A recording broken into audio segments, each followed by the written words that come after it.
একটু ছবিটা দেখার চেষ্টা করবো। ব্রিগেড প্যারেড গ্রাউন্ড থেকে রয়েছেন সরাসরি আমাদের প্রতিনিধি মৌমিতা চক্রবর্তী, অন্যদিকে হাওড়া থেকে আমাদের অপর প্রতিনিধি দেবব্রত ঘোষও রয়েছেন আমাদের সঙ্গে। আমি সবার আগে মৌমিতার কাছে যাব। মৌমিতা, ব্রিগেডের সভা, যদিও সিপিআইএম এর মূল দলের নয়, 4টি গণসংগঠনের ডাকে আজ এই সমাবেশ, বেলা 3টে সভা, তার আগে এই মুহূর্তে ছবিটা একটু দেখতে চাইব।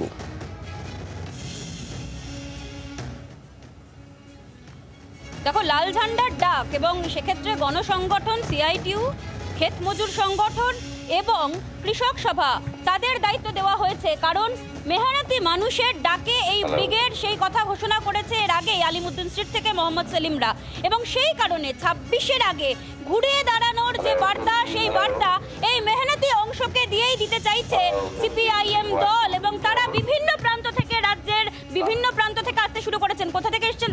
উত্তরবঙ্গ, দিনাজপুর, উত্তর দিনাজপুর। কি অবস্থা জেলার? জেলার অবস্থা আমাদের ভালো, আমরা তো চোর চুরিরা না, আমরা তো সাউথ লোক ভালো আছি বলে ভালো, যেটা চোর আছে তাদেরই খারাপ অবস্থা। এই যে সবাই আপনাদের বলছে যে শূন্যে রয়েছেন আপনাদের দল, আজকের ব্রিগেডের মধ্যে দিয়ে 26-এর আগে আপনাদের শক্তি ফিরবে? অবশ্যই আমরা চেষ্টা পাচ্ছি, মানুষ চাইলে শক্তি ফেরাবো, আর শূন্য থেকে তো বাড়তে হবে, শূন্য থেকে তো আর কমার রাস্তা নেই, এখন তো বাড়ার রাস্তা আছে, বাড়ার রাস্তা আছে, আমরা আসবো। কোথা থেকে এসেছেন আপনি? তারাপেট দেখাচ্ছেন। কি কাজ করেন? আমি চাষের কাজ করেন। চাষের কাজ করেন? হ্যাঁ। অবস্থা ফিরবে, হাল ফিরবে? হ্যাঁ, ফিরবেন। আপনি? আমরা মুর্শিদাবাদ থেকে এসেছি। কবে রওনা দিয়েছেন? কালকে। গতকাল। অবস্থার পরিবর্তন হবে? 26-এ আপনারা ফিরতে পারবেন? নিশ্চয়ই হবে। বাম কর্মী সমর্থক যারা এই মুহূর্তে দাঁড়িয়ে রয়েছেন তারা বলছেন ফিরতে পারবেন, এবং সকাল থেকে একাধিক মুখ থেকে বিভিন্ন রকমের স্লোগান কিন্তু উঠেছে, যেখানে অবশ্যই ইনকলাব জিন্দাবাদ স্লোগানে ব্রিগেড ইতিমধ্যেই শুরু হয়ে গিয়েছে, এবং তারা বলতে শুরু করেছেন। আমি আমার সহকর্মীকে বলবো একবার সেই ছবি দেখাতে।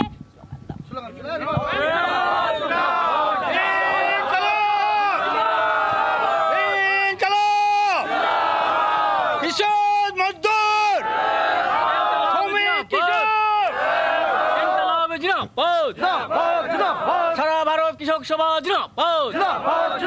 কৃষকের ফসলের ন্যায্য দামের দাবিতে আজকে ব্রিগেড সমাবেশে দলে দলে যোগ দিন। কৃষকের ন্যায্য ফসলের দামেতে আজকে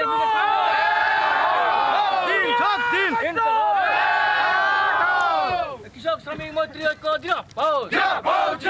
কৃষক শ্রমিক মৈত্রী ঐক্য শ্রমিক বিরোধী 4টি শ্রম 26-এ ফিরবেন সবাই মিলে? 26-এ ফিরবেন? সবাই বলছেন 26-এ ফিরবই, আর এই প্রত্যয়টা শুনতেই সিপিআইএম এর নেতৃত্ব যারা, বা গণসংগঠনগুলোর নেতৃত্ব যারা এই ব্রিগেডের ডাক দিয়েছেন, মূলত আজকে অনাদি সাহু, অমল হালদার, বন্যা টুডু, মোহাম্মদ সেলিম, তারা রয়েছেন বক্তা তালিকায়। তারা 26-এর আগে এই শিবিরকে কি বার্তা দেন সেটা শুনতেই কিন্তু এই মুহূর্তে জেলার বিভিন্ন জায়গা থেকে, রাজ্যের বিভিন্ন প্রান্ত থেকে মেহনতি অংশ এসেছে। ছাত্র যুবদের দায়িত্ব দেওয়া হয়েছে গোটা ব্রিগেড অর্গানাইজ করার জন্য, সমস্তটা দেখার জন্য, এবং মঞ্চের চারপাশে, ব্রিগেড ময়দানের চারপাশে একটু একটু করে সময় বাড়ার সঙ্গে সঙ্গে কিন্তু ভিড়ও বাড়ছে। বাংলার আওয়াজ, বাঙালির আবেগ, জি 24 ঘন্টা।